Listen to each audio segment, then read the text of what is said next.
বাংলায় একটা প্রবাদ আছে, শত্রু শত্রু আমার মিত্র।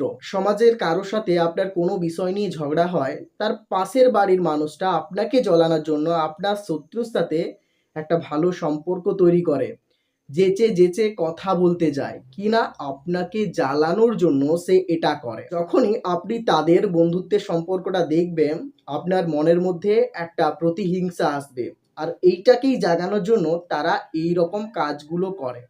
এরকম পরিস্থিতিতে আপনার কখনোই রেগে গেলে চলবে না। এই রকম পরিস্থিতিতে তাদেরকে সবসময় আপনাকে অ্যাভয়েড করে চলতে হবে। এই রকম পরিস্থিতিতে নিজেকে বোঝাতে হবে যে এগুলো সবই ক্ষণস্থায়ী, একদিন সব ঠিক হয়ে যাবে।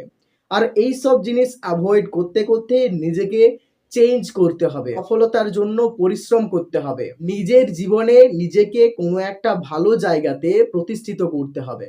আজকের দিনে আমরা এতটাই অলস হয়ে গেছি যে আমাদের সামনে সফল হওয়ার প্রত্যেকটা উপায়, প্রত্যেকটা রাস্তা আর প্রত্যেকটা অবলম্বন থাকা সত্ত্বেও আমরা জীবনের সফলতার জন্য কাজ করতে পারি না। কেন পারি না?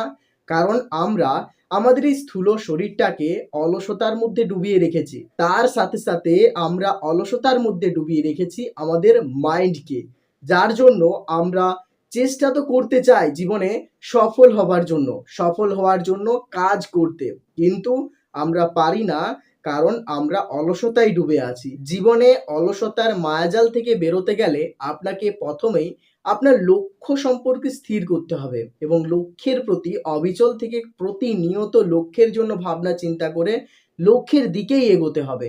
তবেই হয়তো একদিন জীবনে সফলতাকে অর্জন করতে পারবো। তা করলে তবেই তুমি অবশ্যই জীবনে সফলতাকে অর্জন করতে পারবে।